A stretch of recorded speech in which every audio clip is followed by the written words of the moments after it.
Hello, everyone, and welcome to Schwab Coaching. My name is Cameron May, and this is Getting Started with Technical Analysis. Sometimes when a stock goes quiet and it starts to drift sideways, could that be just the calm before the storm? Well, there's actually a group of traders that see that sideways behavior, that quiet period of low volatility, as potential, like the coiling of a spring in a stock. And they may build a strategy entirely around that once the stock starts to move. Today, we're going to be talking about an indicator that's built around that sort of an approach. It's known as the TTM squeeze. I wonder, among our audience members now, have you heard of the TTM squeeze and how comfortable are you with it? Chat that in, let me know. But that's what we're getting into today. Before we get into it more in depth, I do want to say hello to everybody that's already chatting in from around the country there in YouTube. Great to see Speak Truth and David, Frank, Robert, Mike, Marcus, Krishna, everybody else. Thanks for joining us week after week. We really do appreciate your ongoing attendance, your contributions to the discussions. If you're here for the very first time, I want to welcome you as well. And if you're watching on the YouTube archive after the fact, if you're watching the recording of this webcast, enjoy the presentation, but be aware that you're invited to join us in a live discussion. It does kick off promptly 2 o'clock Eastern Standard Time on Tuesday afternoons. Now, as a final heads up, my very good friend, Lee Bowl, hanging out in the chats. He's going to be addressing any questions that are on topic that I can't get to just during the natural flow of the presentation. Thanks for being there, Lee. But Lee and I would also like to issue an invitation to you. If you're not following us on Twitter or X, please do that. It's a great resource, doesn't cost anything, but it's an additional resource for you for your Schwab education. It's the best place to connect with your favorite Schwab coaches. So you can find Lee at Lee Bowl CS. You can find me on X at Cameron May CS. All right, but let's get into this. And of course, before we can dive into these charts, we need to discuss the risks associated with trading. So bear these in mind. First of all, options carry a high level of risk and are not suitable for all investors. Having success with a paper money account is not a guarantee that one will have success with the real funds, as market conditions do change and they can change rapidly. The information here is for general informational purposes only and should not be considered an individualized recommendation or endorsement of any particular security, chart pattern, or investment strategy. And investing involves risks, including the loss of principal. Okay, so with that said, let's set an agenda for the day. So today we're talking about the TTM squeeze, which is interestingly a combination of a couple of different technical indicators. And actually, there are as many as 6 indicators represented in this one. But it is, at its foundation, an expression of, conceptually, volatility and momentum. When volatility dries up and a stock starts to drift sideways, how might a trader recognize when that momentum has shifted back into gear and pick a direction? Well, all of that is built into the TTM squeeze. So we're going to talk about how it's built conceptually. Then we're going to talk about how it might be used to generate entry signals on a chart. And then we're going to look through a series of charts to get some repetition with this new tool and this new concept for trading. So I'm really looking forward to it. Let me first of all, let me look over here, just make sure. Yeah, hello again. I'm seeing a lot more people who have joined. AJ said it was one of your faves. Great. Austin, Linda, Scott, Nermal, Robin. Awesome. Robin says, you've already liked the webcast. Thank you for doing that. You know this is going to be a good one. Let's talk about the TTM squeeze. So I think even a new trader is likely to observe that sometimes stocks go through quiet periods where they just start to go sideways, not really advancing much, not really retracing much. The candles might tend to get smaller and they trade in a narrow range. And then one might note that once we pop out of that range, it's not uncommon for the stock to move in that new direction some distance. So for a trader, anytime they observe a pattern in price, they might see potential contained within that pattern. And so maybe our trader just applies their own manual analysis to a chart and recognizing, just we're using Target as an example today, but there have been a few cases where Target has drifted into this sideways sort of behavior and then popped out of that. Drifted into a sideways sort of behavior, then popped out of that, okay? Well, the TTM squeeze attempts to identify, first of all, the fact that a stock is going into one of these sideways patterns, and it also attempts to identify for the trader when we've broken out of that kind of a pattern. So rather than requiring a manual process to be applied to a chart, it's an attempt to automate the process, which conceptually, could it be more efficient? Possibly. Does that mean it's going to be more successful? Well, that always depends on the trade, right? But the TTM squeeze is actually built on two other indicators. Now, what I'm not going to attempt to do is going to go, I don't want to go into the algorithms for how all these indicators are built. This is a getting started webcast series. This is not an advanced webcast series, okay? But this is a little bit more complicated indicator. So the two indicators that are actually combined into the TTM squeeze, number one is the Bollinger Band, number two are Keltner channels. For most of you, I suspect you're going to go, I don't know what you're talking about, Cameron. Now, let's bring those up first, okay? Since they are the two component elements of our indicator that we're discussing today, first thing I'm going to do is go up to our studies, and I want to apply a Bollinger Band to our chart. Now, I would guess, yeah, there are going to be plenty of you here who have probably seen or used Bollinger Bands before, but a Bollinger Band is, it's kind of a volatility measure of a stock. It employs three lines. The first is basically just a moving average trend line. That's our green line here. And then above and below that line are volatility bands. They're determined mathematically by two standard deviations. Don't get too worried about what that means. Just know that it's trying to capture a quote unquote normal range of price, okay? And when we see the stock moving rapidly, what we'll see is that the bands, the upper band, the red one here, and the lower band, the purple one down here, will widen just to reflect that increase in volatility of the chart. And then when stock price settles down and we go into one of these holding patterns, so to speak, or these sideways patterns, you'll see those volatility bands narrow and they'll get closer to our trend line. So for some traders, this can be a potentially significant event when we see the narrowing of these two bands around our green trend line, okay? We actually call that a squeeze. Hey, what do you know? The indicator that I will be talking about is called the TTM squeeze. Well, this is known as a Bollinger Band squeeze. And so for a trader who uses Bollinger Band squeezes, they'll look for the upper band and the lower band to narrow toward our trend line. And when those start to widen again, that may signal that the price is now starting to move. But there's still discretion required here. Well, how much does it need to narrow?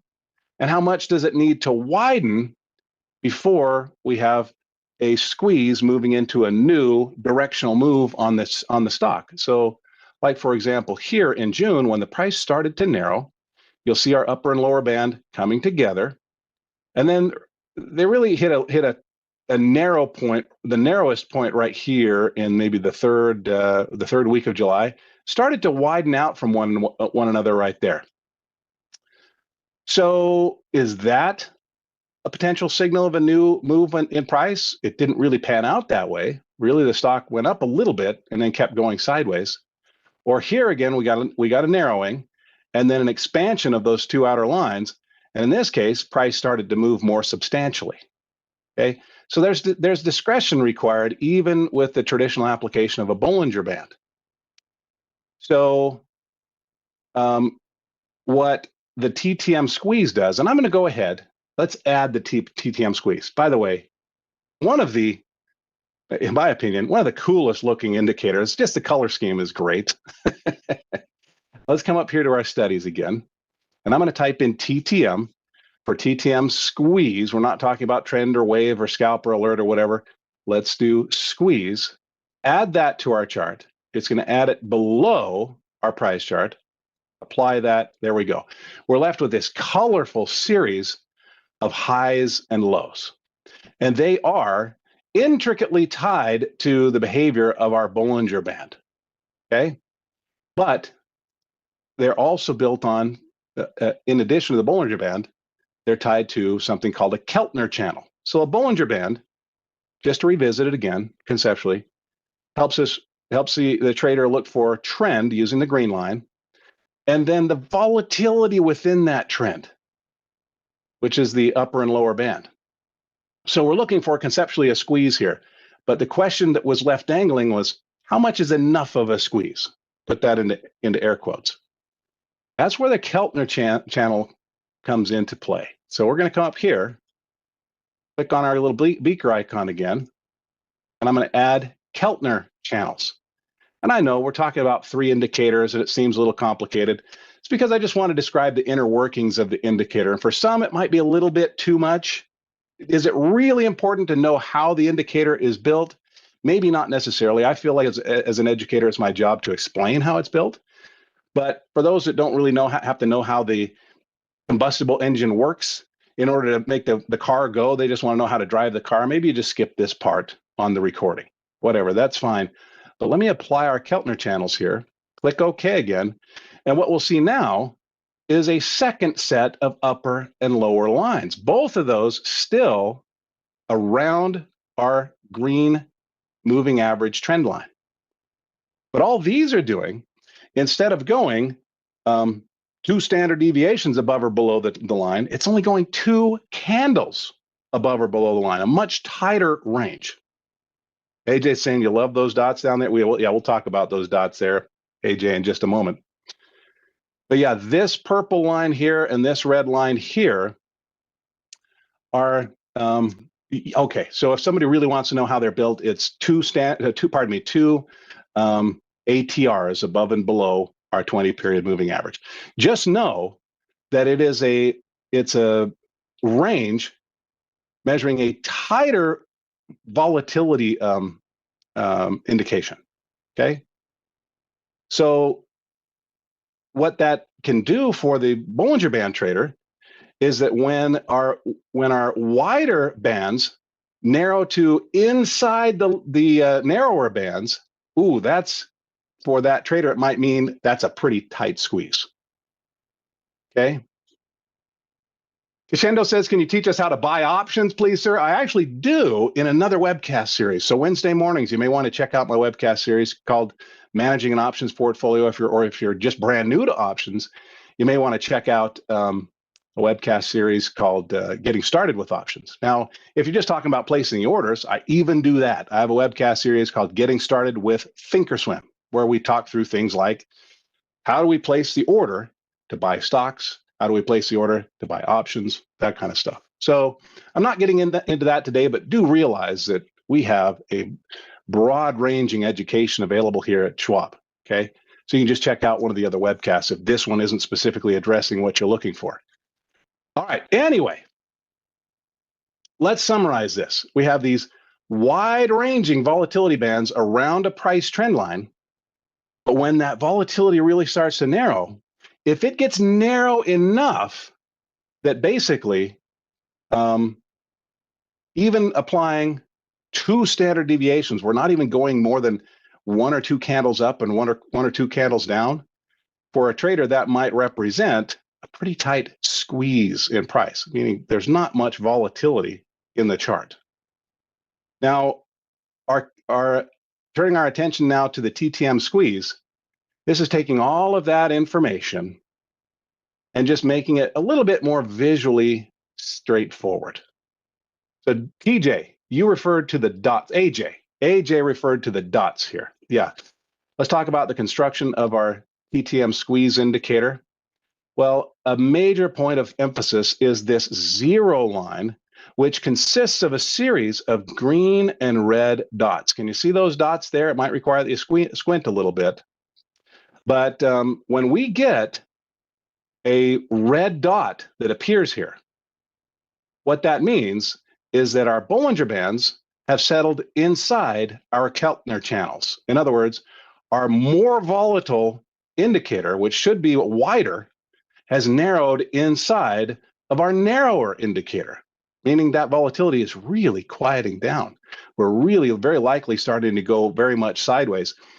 And each day that condition persists, where our Bollinger Band is sitting inside our Keltner channel lines, we get another red dot. That just means that we're getting a very quiet period on the chart, relatively speaking, okay? So this is known, this is labeled by traders of the TTM squeeze as a squeeze. Yeah, So the red dots mean that a squeeze is present. Now, every once in a while, you just get one red dot, which means that our Bollinger Band has slipped inside the Keltner channel line for one day. And typically for TTM squeeze traders, 1 day, 2 days, even 3 days, probably not enough to get excited about. However, if that squeeze persists, which means that the price is probably just going sideways longer, that's like the coiling of a spring to these traders. And so when we get 4, 5, 6, 7 red days in a row, that is an extended quiet period on the chart. And maybe that's the tighter and tighter coiling of a spring. And so finally, when that spring pops, and you probably guessed what a pop is, or we actually call it firing on the TTM squeeze, when the red dots move to a green dot, what that means is that the Bollinger Bands have moved outside of the Keltner channel lines, volatility, therefore, mathematically returning to the price chart. Maybe a new move in a new direction is starting. Okay, Ambrose is asking an important question here. All of this is how the thing is built. Ambrose says, yeah, but how are these indicators, how do they help us to get into a trade? Okay, also to exit a trade, that's a little bit it's not as commonly used with TTM, but getting in, yes. So let's clean things up here. This is getting started with technical analysis, and I'm doing all this heavy lifting, and people are probably comparatively exhausted. Let's make it a little bit more simpler. I'm going to get rid of these other two indicators because they're not the ones we're talking about, but they are inherent to the one that we're discussing. So I felt compelled that we needed to cover that. But let's pop back up here. Click on the little beaker icon. They are not required for the trading of the TTM squeeze. Okay. So let's get back to how this might be traded, Ambrose, with your great question. Well, let's look at here's Target. Let's just go through the last 12 months for Target. Okay. First of all, trending up, moving higher, and then it's kind of settled down, and for a period, price is getting relatively quiet, trading between support and resistance levels. Looks like about 162 and 151 here, between lows and highs. And you can see that during this time frame, we are in kind of a green phase for our TTM squeeze. But then we get a red day. Conceptually, we now know that means that the Bollinger Band has moved inside the Keltner channels. That's cute. That's nice that we know that's what it means. What does it actually imply about price? Well, what it means is that the price range has been narrowing long enough that the volatility has shrunk in the chart.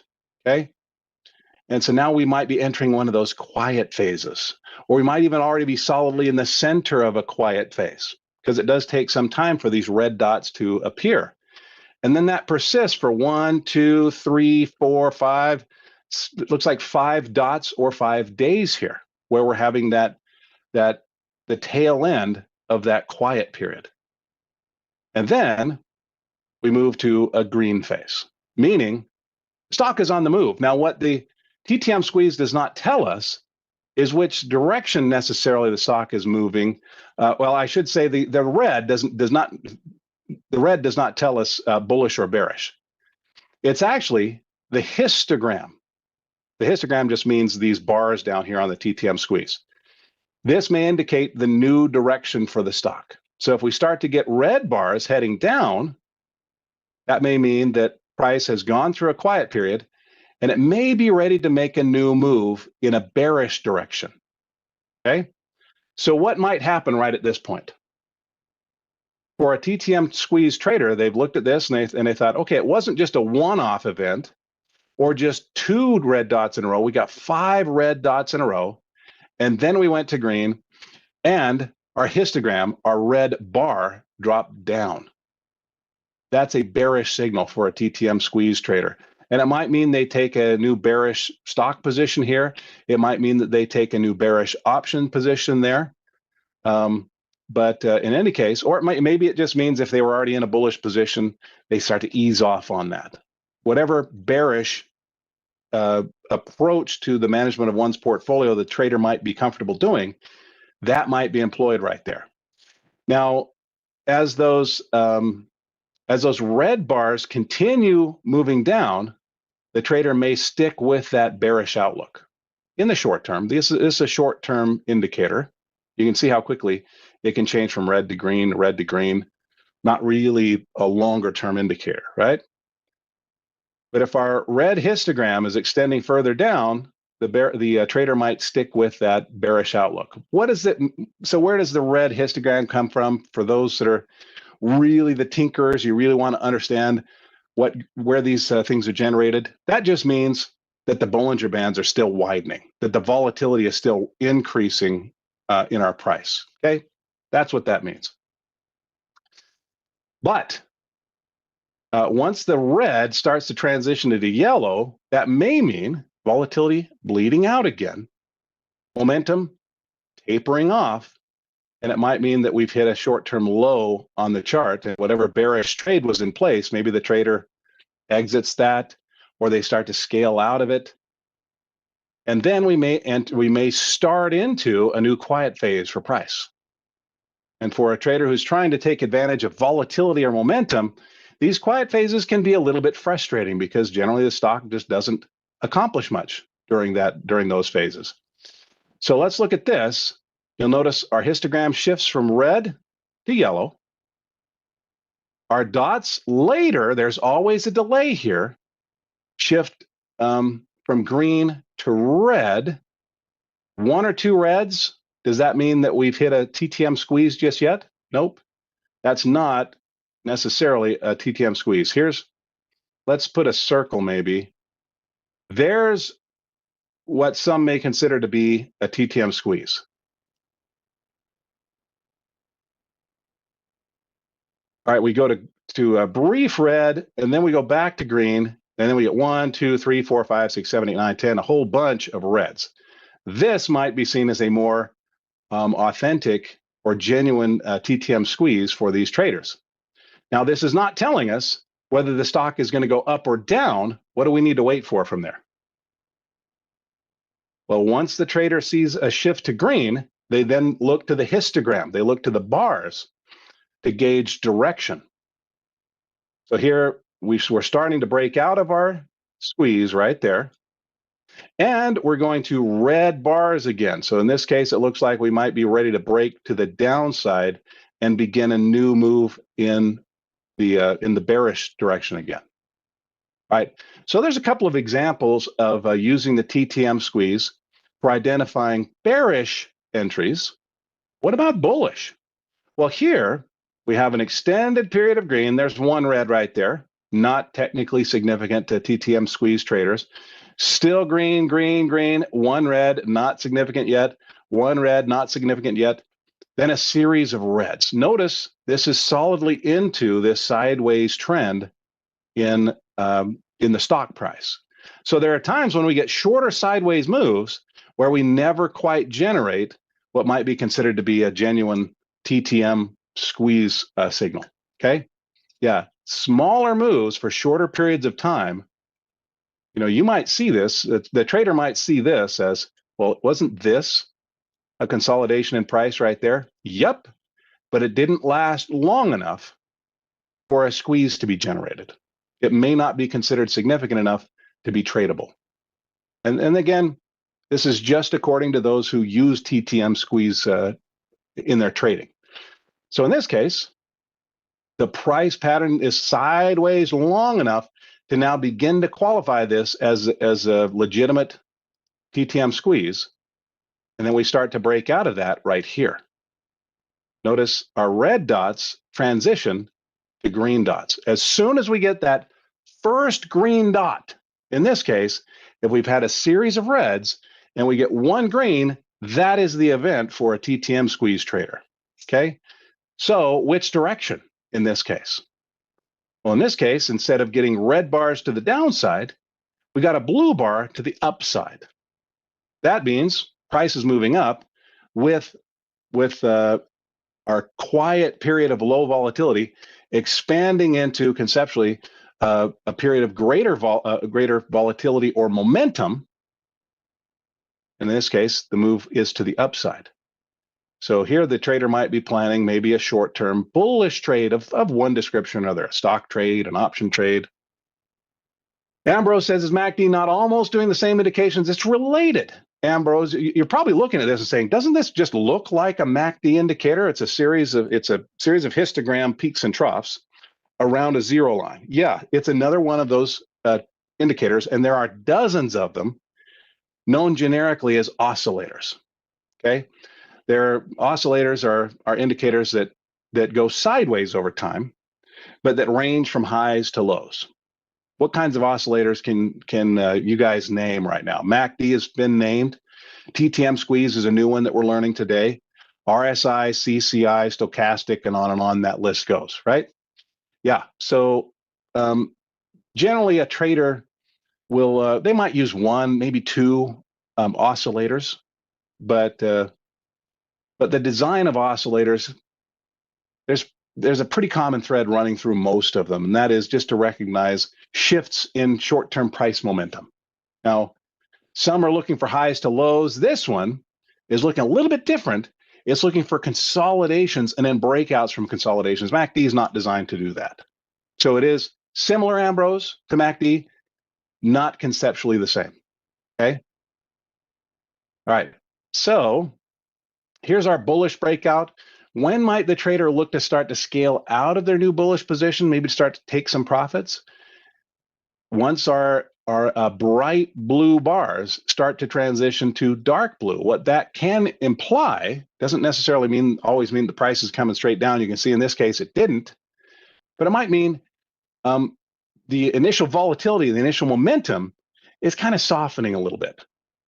And if we were to put our Bollinger Band back on here, we would see that softening is being recognized by a narrowing of the bands. We don't need that because we can just see it expressed visually differently using our TTM squeeze. So yeah, I realize it's been piecing quite a few puzzle parts together to get to this point, but really is the application of this indicator, complicated as the construction is the application really all that complicated? Not really. Nope. We're looking for red dots and then transitioning to a green dot. And when we get that green dot, we look for, are we getting a blue bar or are we getting a red bar to indicate direction? Yeah. AJ says more than one oscillator can equal confusion. It can, AJ. It can be conflating different entry signals. For example, breakouts or bounces, right? We're trying to look at both at the same time. One may be delayed a few days from the other, and it looked like we're getting conflicting messages. Yeah. Yep. So I think it's quite common for the trader to just pick one and then understand it and then apply it again and again and again, see if it's working for them and the stocks that they prefer to trade.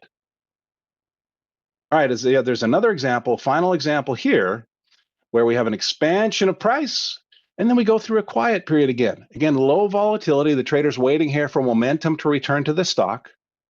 That low volatility continues. Notice how long we're going sideways before it's long enough to start generating a legitimate or traditionally authentic TTM squeeze. And it's going to be it's typically going to be about 3 weeks. All right, but then we start to get our dots, 1, 2, 3, 4, 5, 6, 7. Okay, this has moved on beyond just a few days. And now the trader starts to watch for that green dot. Here we got our green dot. In this case, we got a blue bar indicating that we're likely moving higher from here. So none of this is ever a guarantee.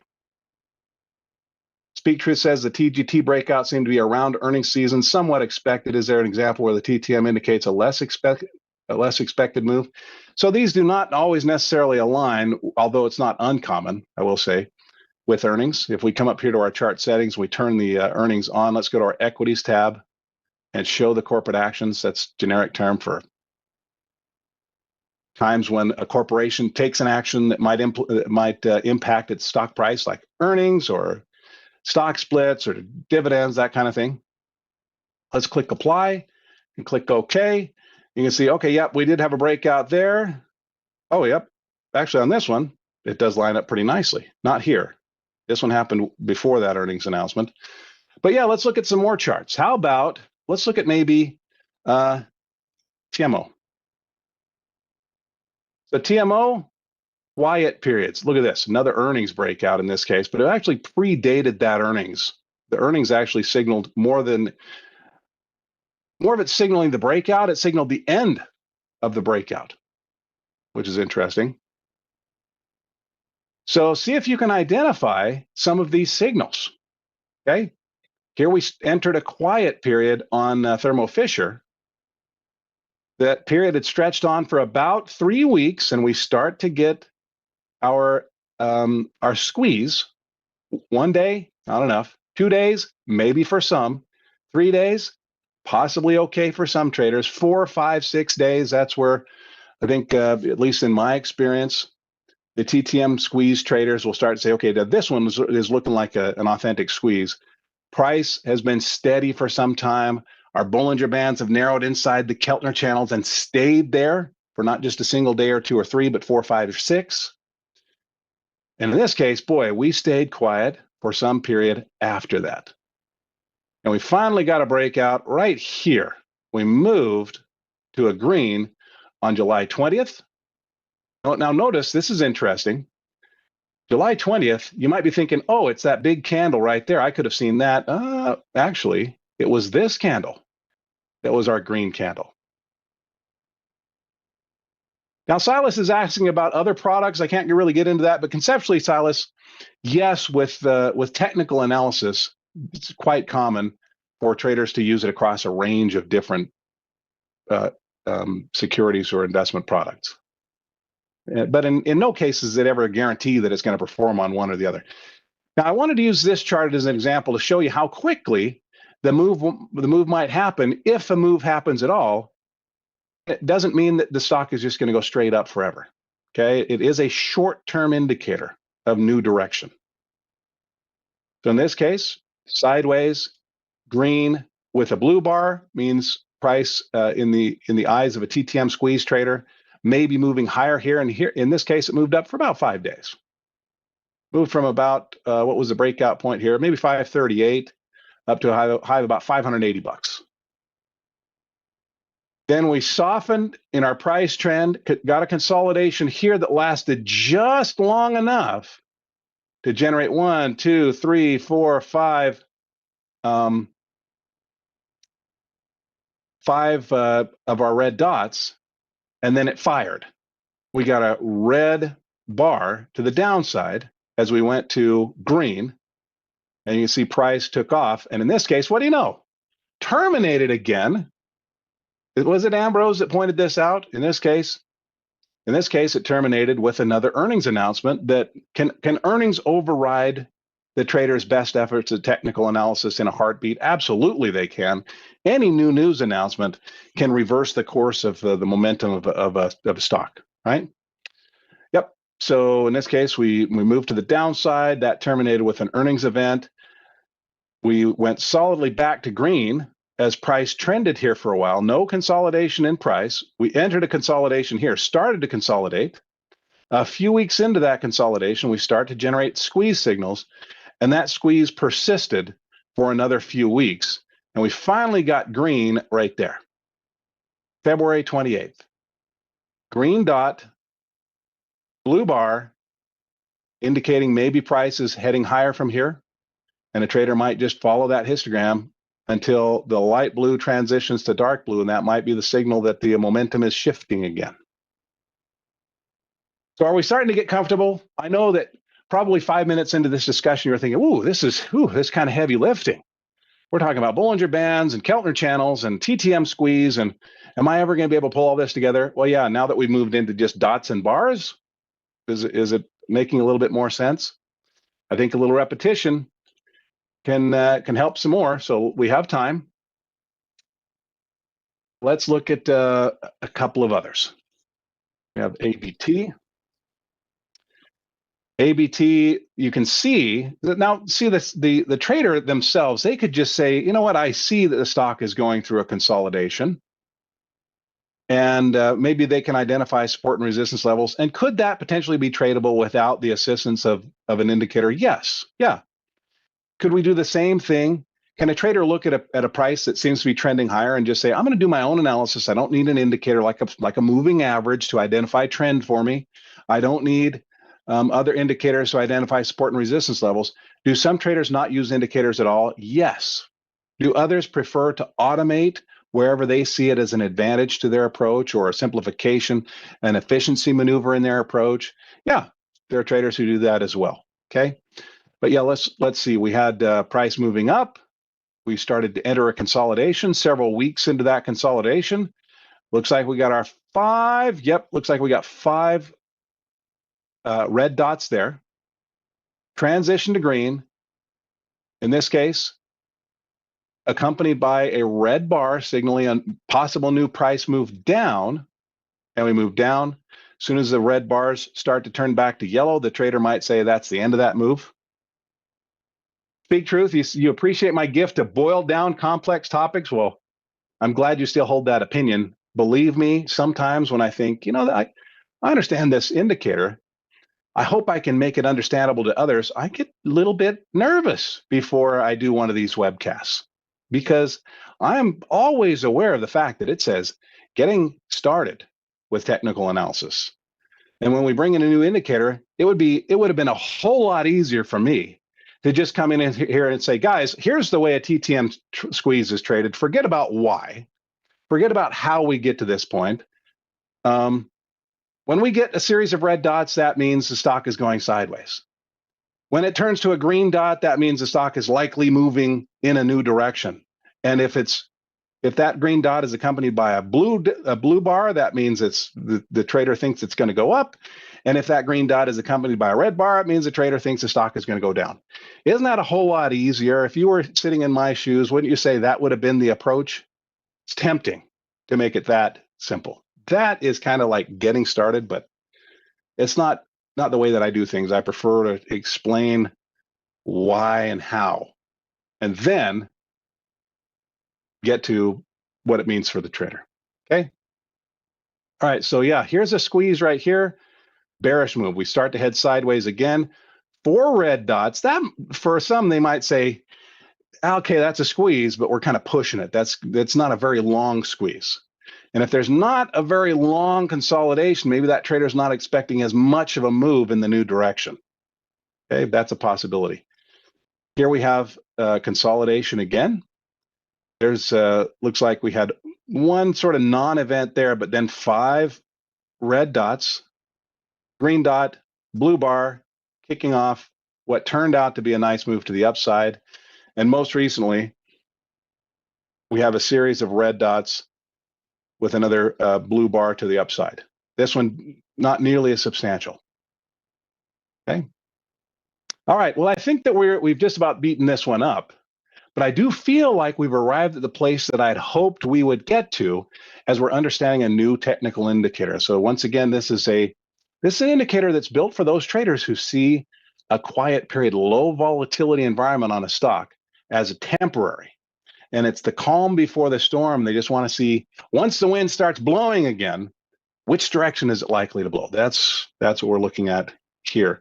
All right, is this a guarantee of performance from from one stock to the next, from one trade to the next? Nope. If you go apply this to a series of charts, you're going to see examples of it signaling one direction and the stock deciding to go exactly in the other direction. That definitely happens. Okay. All right, but everybody, that's it. We've accomplished what I wanted to do. I wanted to introduce the indicator. I wanted to talk about how it's built, and I wanted to apply it to a series of charts. So we got some repetition. We've done that, and this is what we do on Tuesday afternoons. We talk about charting, and we just work on getting better at it, getting started with new indicators and applying them and getting comfortable with them. So if this is your first introduction to the TTM squeeze, maybe go to your paper money account and apply it to a chart or two. Get some practice and some repetition with it. See if it does signal nice breakouts from consolidation periods. Now, I have a suggestion. If you enjoy these webcasts, Frankie, you like the whys and the hows? Good. I always, it's tempting to just let's not talk about how the car is built or how the engine works. Let's just hop in and drive it, right? Yeah. Anyway, there are other resources available outside of these webcasts, and you want to make sure that you're taking advantage of these. They don't cost anything. Number one, please do follow Lee and me on X. So when we're not in a live stream, we're not doing a webcast at the moment, you might wonder, I wonder what Cameron's up to. How can I reach out to Cameron? Where can I find him? Best place to find me is on X. Okay. So Lee can be followed on X at Lee Bowl CS. I can be found here at Cameron May CS. And it doesn't cost you anything. It only takes a moment to follow. And this is where you can get maybe insights on the markets or see what I'm doing on the weekend. You can see the blizzard that just blew through recently in my neighborhood. But another suggestion that I have for you is to make sure that you're subscribed to our Trader Talks channel. Go right down below the display window right now and click on the subscribe button if you haven't done that already. You can also go down in the lower right-hand corner and click on the little blue or gray subscribe button. But subscribing to our channel accomplishes a number of things for all parties involved. Number one is it allows you to get notifications when new webcasts come out. But also our Trader Talks channel is where we house our archives and organize those into convenient playlists. So if you're interested in things like managing an options portfolio or getting started with technical analysis, you can find those playlists here. They're the archives of all of our previously delivered webcasts. There are a few that don't make it into the playlist, but the vast majority do. You can also join our live streams right here, okay? Doesn't cost you anything. Just click on subscribe, and you've done it. But it also helps our channel. We're doing this at no cost for anybody that wants to watch, and this helps us find a wider audience on YouTube, helps with the algorithm, so that's a win-win for everybody. Now, as I turn you loose, I do want to say thank you to those that have already clicked on the like button. There are 132 people watching. 30 have already given a thumbs up to the webcast. That's very much appreciated. To me, that's like the curtains are going down and you've decided to applaud. That's fabulous. It definitely helps me understand that I'm on the right path with these webcasts. So if you're in the live stream, click the like button right now if you would. If you're watching the archive, click the like button. I even go back and look to see how many likes the webcast is getting after the fact because it helps. So thanks for doing that, everybody. Hey, I think that's going to do it. I didn't see a survey. Let me scroll back through here. Yeah, no survey. Hey, Lee, thanks for helping out. That's always appreciated. Thanks, Lee. I'll return the favor shortly. Everybody go enjoy the rest of our webcast for the rest of the day. I will see you again next Tuesday for another discussion of getting started with technical analysis. I'll also see you, hopefully, in my other webcast series throughout the week. I'll look for you on X, but whenever I see you again, until that moment arrives, I want to wish you the very best of luck. Happy trading. Bye-bye.